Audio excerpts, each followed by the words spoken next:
TNUSRB sub inspector and police constable aspirants அனைவருக்கும் வணக்கம். Welcome to நெட்ரிக்கன்.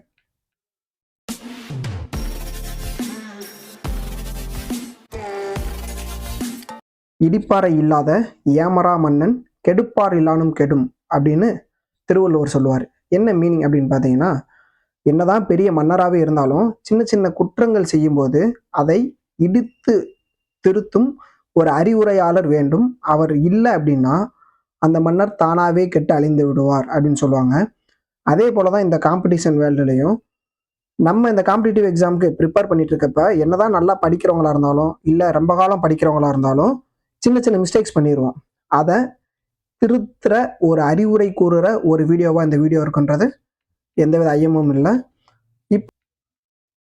இப்போ இந்த வீடியோவில் நம்ம என்ன பார்க்க போகிறோம் அப்படின்னு பார்த்தீங்கன்னா, டிஎன்யூஎஸ்ஆர்பி 2026க்கான ஆனுவல் பிளானர் வெளியிட்டுட்டாங்க. கிட்டத்தட்ட 4 எக்ஸாம் நடக்க போது. ஒரு technical SI, PC band PC 1, common requirement 1, அடுத்து எஸ்ஐ, இந்த 4 எக்ஸாம் நடக்க போது. இந்த எக்ஸாமுக்கு ப்ரிப்பேர் பண்ணிட்டு இருக்கப்ப இதற்கு முன்பு 2025 எஸ்ஏல எந்தெந்த பாடப்பகுதியிலிருந்து எத்தனை கேள்விகள் கேட்டாங்க, அதோட டீட்டெயில்டு எக்ஸ்பிளனேஷன், அது மட்டும் இல்லாமல் அதோட புக் ப்ரூஃபோட சேர்த்து நம்ம போட்டுட்ருக்கோம். எந்த புக்கிலேருந்து எந்த பாடத்துலேருந்து வந்திருக்கு, ஸ்கூல் புக்குனா எந்த லெசன்லேருந்து வந்திருக்கு, எந்த ஸ்டாண்டர்ட் அப்படின்றத ப்ரீஃபாக போட்டுட்ருக்கோம்.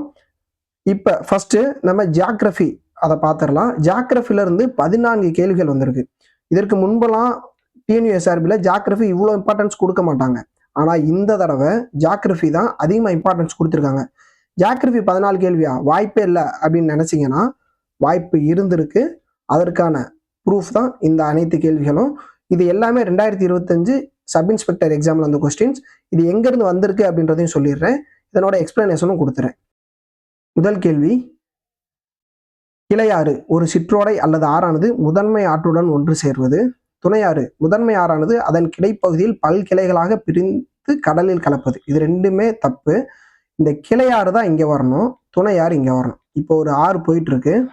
ஆறு போயிட்டு இருக்கிறப்ப இந்த ஆறோட வந்து கலக்கும் பார்த்தீங்களா, இதுதான் துணையாறு. துணையாறு இதேவும் இந்த ஆறு இப்படி போயிட்டே இருக்கு. ஒரு கடல் வருது. கடல் வர்றப்ப இது ஃபுல்லாக கடல்னு வச்சுக்கோங்க. இந்த இடத்துக்கு பக்கத்தில் போனதும் இப்படி பிரிஞ்சு கலக்கும். சரிங்களா? அப்போ இந்த முதன்மை ஆறுலேருந்து பிரிந்து செல்லுது பார்த்தீங்களா, இதுதான் கிளையாறு. முதன்மை ஆறானது அதன் கிடைப்பகுதியில் பல கிளைகளாக பிரிந்து கடலில் கலப்பது தான் கிளையாறு. இதை அப்படியே மாற்றி கொடுத்துருக்காங்க. ஸோ ஸ்டேட்மெண்ட் 1 and 2 ரெண்டுமே தவறு. இப்போ இது எல்லாமே எங்கே இருந்து கேட்டிருக்காங்க அப்படின்றத பார்த்துருவோம். எங்கேருந்து கேட்டிருக்காங்க அப்படின்னு பார்த்தீங்கன்னா, 9th ஸ்டாண்டர்டில் லெசன் 2, 9th ஸ்டாண்டர்ட் நம்ம டிஎன்எஸ்சிஆர்டி புக்கில் 9th ஸ்டாண்டர்டில் லெசன் 2 நிலக்கோளம் அப்படின்ற பாடத்திலிருந்து தான் இந்த கொஸ்டின் கேட்டிருக்காங்க. அடுத்து, இந்தியா பரப்பளவில் உலகில் எத்தனாவது பெரிய நாடு அப்படின்னு கேட்டிருக்காங்க. இது வந்து 7வது பெரிய நாடு. இது அப்படியே நீங்கள் பார்த்தீங்கன்னா 10th ஜியாகிரஃபியில் லெசன் 1ல் ஸ்டார்டிங்லேயே இந்த பாயிண்ட் இருக்கும். இந்தியா பரப்பளவில் எத்தனாவது இடம், மக்கள் தொகையில் எத்தனாவது இடம், இது எல்லாமே நமக்கு ஸ்டார்டிங்லேயே இருக்கும். அடுத்து, தமிழ்நாட்டில் உள்ள கிழக்கு தொடர்ச்சி மலைகளில் ஒரு முக்கியமான மலைத்தொடர் கல்வராயன் மலையாகும். ஏழைகளின் ஊட்டி என்று அழைக்கப்படும் ஏற்காடு மலைவாழிடம் கல்வராயன் மலைத்தொடரில் அமைந்துள்ளது. ஃபர்ஸ்ட் ஸ்டேட்மெண்ட் மட்டும் correct. Kalvarayan hills is the major range of hills in the Eastern Ghats of Tamil Nadu. Okay. ஏழைகளின் ஊட்டி என்று அழைக்கப்படும் ஏற்காடு மலைவாழிடம் கல்வராயன் மலைத்தொடரில் அமைந்துள்ளது அப்படின்றது தப்பு. இது எங்கே இருக்கு அப்படின்னு பார்த்தீங்கன்னா, இந்த கொஸ்டின் வந்து 10th லெசன் 6, 10th ஸ்டாண்டர்டில் லெசன் 6ல் என்ன லெசன் அப்படின்னா, இயற்கை பிரிவுகள், தமிழ்நாட்டின் இயற்கை பிரிவுகள் அப்படின்ற லெசனில் நம்ம தமிழ்நாட்டில் உள்ள அனைத்து மலைகளை பற்றி இருக்கும். அந்த மலைகள் பற்றி உள்ளதில் தான் இந்த கொஸ்டின் கேட்டிருக்காங்க. அடுத்து, முண்டந்துறை மற்றும் களக்காடு வனவிலங்கு சரணாலயம் திருநெல்வேலி மாவட்டத்தில் அமைந்துள்ளது. Mundanthurai and Kalakkad wild life sanctuaries R located in Tirunelveli. இது ஓகே.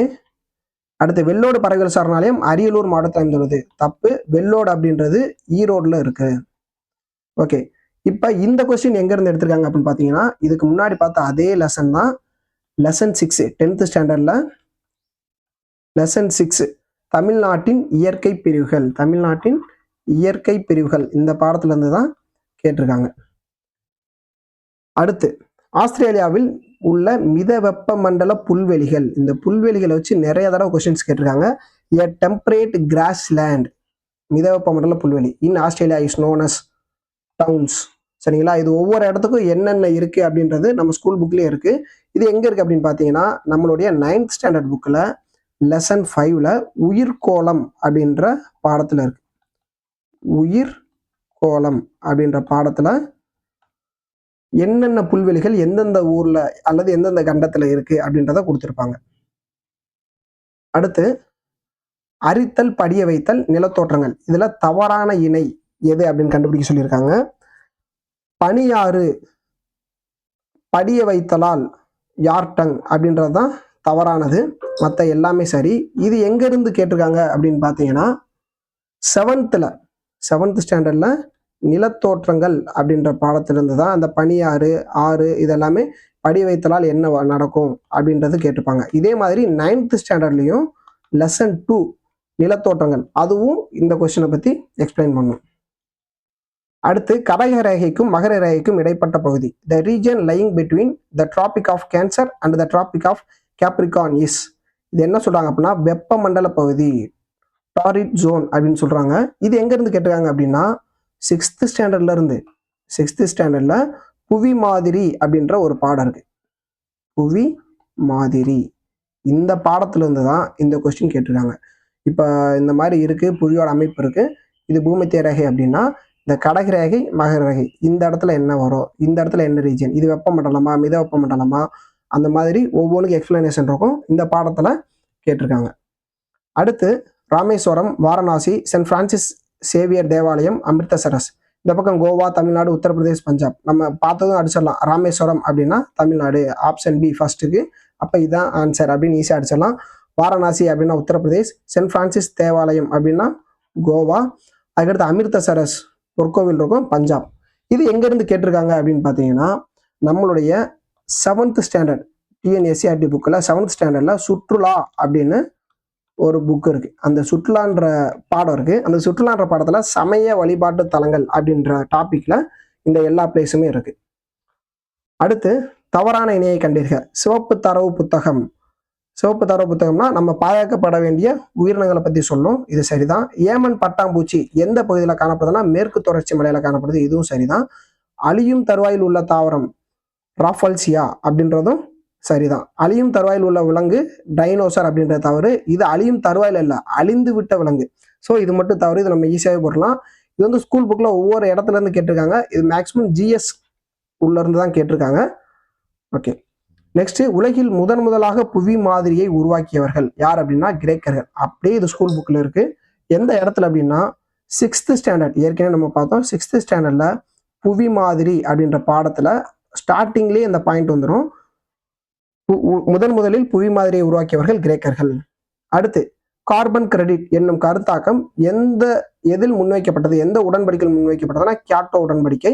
இது வந்து நமக்கு வந்து ஜிஎஸ் தான். இது வந்து சுற்றுச்சூழல் ரிலேட்டடா, என்விரான்மெண்ட் ரிலேட்டடா என்னென்ன உடன்படிக்கை நடந்திருக்கு, இது வந்து கார்பன் கிரெடிட் அப்படின்றது கார்பன் ரிலேட்டடா நம்ம எந்த அளவுக்கு புவியோட வெப்பத்தை தணிக்கிறதுக்கு என்னென்ன உடன்படிக்கை நடந்திருக்கு, சுற்றுச்சூழலை மேம்படுத்த என்னென்ன உடன்படிக்கை நடந்திருக்கு, இதெல்லாம் கேட்க தான் செய்வாங்க. அடுத்து குதிரை குழம்பு ஏரி, உறிஞ்சுதுளைகள், சர்க்கு, பர்கான், பனியாறு படி வைத்தலால் உருவாவது பனியாறு. அதே மாதிரி ஆறுகள் படி வைத்தலால் உருவாவது இந்த குதிரை குழம்பு ஏரி, ஆற்று வளைவுகளால் ஏற்படுவது இந்த குதிரை குழம்பு ஏரி, இதெல்லாம் வரும். இது எல்லாமே நம்ம ஏற்கனவே பார்த்ததான் 7th ஸ்டாண்டர்ட் செகண்ட் லெசன்லையும், 7th ஸ்டாண்டர்ட்ல லெசன் 2லையும், 9th ஸ்டாண்டர்ட்ல லெசன் 2 அப்படின்னு சொல்லணும்னா ஜியாகிரபில லெசன் 2 செகண்ட் லெசன், 9th ஜியாகிரபில லெசன் 2லையும் நிலத்தோற்றங்கள் ரெண்டுமே என்ன போட்டிருப்பாங்கன்னா நிலத்தோற்றங்கள் அப்படின்னு போட்டிருப்பாங்க.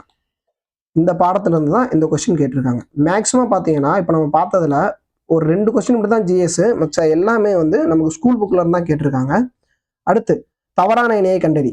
கிர் தேசிய பூங்கா குஜராத் கரெக்ட், பெரியார் தேசிய பூங்கா கேரளால தான் இருக்கு, திருவனந்தபுரம். கார்பட் தேசிய பூங்கா உத்தரகாண்ட், கான்ஹா அப்படின்றது மத்திய பிரதேஷ்ல இருக்கும், ராஜஸ்தான் கிடையாது, மத்திய பிரதேஷ். இது எங்க இருந்து கேட்டிருக்காங்க அப்படின்னு பாத்தீங்கன்னா 10th ஸ்டாண்டர்ட் புக்ல லெசன் 2, அதாவது ஜியாகிரபில செகண்ட் லெசன், இந்தியாவின் காலநிலை மற்றும் இயற்கை தாவரங்கள், அந்த பாடத்துல இருந்து தான் இந்த கொஸ்டின் கேட்டிருக்காங்க. அடுத்து எது தீப்பாறைகளின் பண்புகள் அல்ல அப்படின்னு கேட்டிருக்காங்க. உயிரின படிம பொருட்கள் உள்ளன அப்படின்றது தீப்பாறையின் பண்புகள் கிடையாது. இந்த தீப்பாறைகள் ரிலேட்டடா எங்கெல்லாம் இருக்கு அப்படின்னு பார்த்தீங்கன்னா, 8th ஸ்டாண்டர்ட்ல ஜியாகிரபில லெசன் 1ல பாறை மற்றும் மண் அப்படின்ற ஒரு பாடம் இருக்கு. இதுலயும் இந்த பாறைகள் மற்றும் தீப்பாறைகளை பத்திலாம் கொடுத்துருப்பாங்க. அது மட்டும் இல்லாம 9th லெசன் 1ல நிலத்தோற்றம் அப்படின்ற ஒரு பாடம் இருக்கும். அதுலயுமே இந்த தீப்பாறைகளை பத்தி கொடுத்துருக்காங்க. இது ரெண்டையும் நம்ம கம்பைன் பண்ணி படிச்சிருந்தாலே இதை நம்ம ஈஸியா அட்டன் பண்ணிடலாம். ஸோ இப்போ நமக்கு ஜியாகிரபில இது வரைக்கும் எத்தனை கேள்விகள் பார்த்தோம் அப்படின்னு பார்த்தீங்கன்னா 14 கேள்விகள் பார்த்தோம். இந்த 14 கேள்விகள்ல கிட்டத்தட்ட 12 கேள்விகள் நமக்கு தெரிஞ்சு ஸ்கூல் புக்ல இருந்து தான் வந்திருக்கு. அது மட்டும் இல்லாம நீங்க பார்த்தீங்கன்னா நல்லா தெரியும், ஒரு முக்கியமானதை சொல்லுவாங்க, 10th உள்ள ஜியாகிரபி மட்டும் படிச்சாலே போதும், மற்ற எதுவுமே தேவையில்லைன்னு. ஆனா இங்க பாத்தீங்க அப்படின்னா 7th இருந்து 2-3 கேள்விகள் வந்திருக்கு, 6th இருந்து வந்திருக்கு, 9th இருந்து வந்திருக்கு. ஸோ நம்ம 10th புக் மட்டும் படிச்சா போதும் அப்படின்ற கான்செப்டை இருக்கக்கூடாது அப்படின்றத எக்ஸ்பிளைன் பண்றதுக்காகவே இந்த கொஸ்டின் எடுத்த மாதிரி இருக்கு. எல்லா 6th இருந்தும் படிக்கணும். ஆனா நம்ம எல்லாத்தையும் படிக்கணும். ஃபர்ஸ்ட் எது மெயின் ஏரியா அதை ஃபர்ஸ்ட் கவர் பண்ணிட்டு அதுக்கப்புறமா நம்ம என்ன பண்ணணும், நம்ம டைம் கிடைச்சிருச்சுன்னா அடுத்து நமக்கு எக்ஸாம் ப்ரிப்பேர் பண்றப்ப டைம் இருக்கு அப்படின்னா மற்ற டாபிக்ஸ் போங்க. எங்க இருந்தெல்லாம் கொஸ்டின் கேட்டிருக்காங்களோ அந்த ஏரியாவை ஃபர்ஸ்ட் கவர் பண்ணிட்டு அதுக்கப்புறமா மற்றது பாருங்க. இதே மாதிரி இதற்கு அடுத்து உள்ள அனைத்து சப்ஜெக்ட் வைஸ் ஸ்கூல் புக்ஸ்ல எங்க கொஸ்டின் இருக்கு, எப்படி கேட்டிருக்காங்க, இதை எப்படி ப்ரிப்பேர் பண்ணணும், இந்த மாதிரி அனைத்துக்குமே நம்ம வீடியோ போட போகிறோம். ஸோ நம்ம சேனலில் மறக்காமல் நீங்கள் ஃபாலோ பண்ணிக்கோங்க, சப்ஸ்கிரைப் பண்ணிக்கோங்க. உங்கள் ஃப்ரெண்ட்ஸ் அண்ட் ஃபேமிலிஸ் யாராவது டிஎன்யூஎஸ்ஆர்பிக்கு படிச்சுட்டு இருந்தாங்க அப்படின்னா அவங்களுக்கு இந்த வீடியோவை மறக்காமல் ஷேர் பண்ணிடுங்க. தேங்க்யூ.